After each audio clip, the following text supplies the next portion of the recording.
கர்த்தராகிய இயேசு கிறிஸ்துவின் பரிசுத்த நாமம் மகிமைப்படுவதாக. இன்றைக்கான வேத பகுதி ரோமர் 7ஆம் அதிகாரம் வாசிக்க கேட்போம். நியாயப்பிரமாணத்தை அறிந்திருக்கிறவர்களுடனே பேசுகிறேன். சகோதரரே, ஒரு மனுஷன் உயிரோடு இருக்குமளவும் நியாயப்பிரமாணம் அவனை ஆளுகிறதென்று அறியாமல் இருக்கிறீர்களா? அது எப்படி என்றால், புருஷனை உடைய ஸ்திரீ தன் புருஷன் உயிரோடு இருக்குமளவும் நியாயப்பிரமாணத்தின்படியே அவனுடைய நிபந்தனைக்கு உட்பட்டு இருக்கிறாள். புருஷன் மரித்த பின்பு புருஷனை பற்றிய பிரமாணத்தினின்று விடுதலையாயிருக்கிறாள். ஆகையால் புருஷன் உயிரோடு இருக்கையில் அவன் வேறொரு புருஷனை விவாகம் பண்ணினால் விபச்சாரி எண்ணப்படுவாள். புருஷன் மரித்த பின்பு அவள் அந்த பிரமாணத்தினின்று விடுதலையானபடியால் வேறொரு புருஷனை விவாகம் பண்ணினாலும் விபச்சாரி அல்ல. அப்படி போலவே என் சகோதரரே, நீங்கள் மரித்தோரிலிருந்து எழுந்த கிறிஸ்து என்னும் வேறொருவருடையவர்களாகி தேவனுக்கென்று கனி கொடுக்கும்படி கிறிஸ்துவின் சரீரத்தினாலே நியாயப்பிரமாணத்துக்கு மரித்தவர்களானீர்கள்.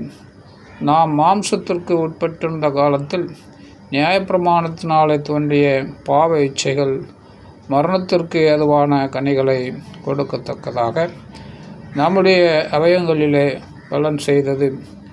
இப்பொழுதோ நாம் பழமையான எழுத்தின்படி அல்ல, புதுமையான ஆவியின்படி ஊழியம் செய்யத்தக்கதாக நம்மை கட்டியிருந்த நியாயப்பிரமாணத்துக்கு நாம் மரித்தவர்களாகி அதனின்று விடுதலையாக்கப்பட்டிருக்கிறோம். ஆகையால் என்ன சொல்லுவோம்? நியாயப்பிரமாணம் பாவமோ? அல்லவே. பாவம் இன்னதென்று நியாயப்பிரமாணத்தினால் நான் அறிந்தேனே அன்றி மற்றபடி அறியவில்லை. இச்சையாதிருப்பாயாக என்று நியாயப்பிரமாணம் சொல்லாதிருந்தால் இச்சை பாவம் என்று நான் அறியாமல் இருப்பேனே. பாவமானது கற்பனையினாலே சமயம் பெற்று சகலவித இச்சைகளையும் என்னில் நடப்பித்தது. நியாயப்பிரமாணம் இல்லாவிட்டால் பாவம் செத்ததாக இருக்குமே. முன்னே நியாயப்பிரமாணம் இல்லாதவனாய் இருந்தபோது நான் ஜீவனுள்ளவனாயிருந்தேன். கற்பனை வந்தபோது பாவம் உயிர் கொண்டது, நான் மரித்தவனானேன். இப்படி இருக்க ஜீவனுக்கு ஏதுவான கற்பனையே எனக்கு மரணத்துக்கு ஏதுவாக இருக்க கண்டேன். பாவமானது கற்பனையினாலே சமயம் பெற்று என்னை வஞ்சித்து அதனாலே என்னை கொன்றது. ஆகையால் நியாயப்பிரமாணம் பரிசுத்தமுள்ளதுதான். கற்பனையும் பரிசுத்தமாயும் நீதியாயும் நன்மையாயும் இருக்கிறது. இப்படி இருக்க நன்மையானது எனக்கு மரணமாயிற்றோ? அப்படி அல்ல, பாவமே எனக்கு மரணமாயிற்று.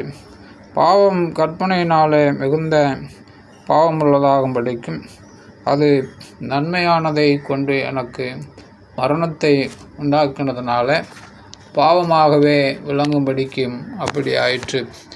மேலும் நமக்கு தெரிந்திருக்கிறபடி நியாயப்பிரமாணம் ஆவிக்குரியதாய் இருக்கிறது.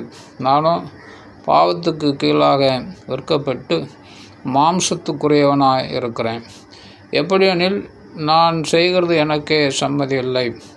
நான் விரும்புகிறதை செய்யாமல் நான் வெறுக்கிறதையே செய்கிறேன். இப்படி நான் விரும்பாததை செய்கிறவனாயிருக்க நியாயப்பிரமாணம் நல்லதென்று ஒத்துக்கொள்ளுகிறேன். ஆதலால் நான் அல்ல, எனக்குள் வாசமாயிருக்கிற பாவமே அப்படி செய்கிறது. அது எப்படியெனில், என்னிடத்தில், அதாவது என் மாம்சத்தில் நன்மை வாசமாயிருக்கிறது இல்லை என்று நான் அறிந்திருக்கிறேன். நன்மை செய்ய வேண்டுமென்கிற விருப்பம் என்னிடத்தில் இருக்கிறது, நன்மை செய்வதோ என்னிடத்தில் இல்லை.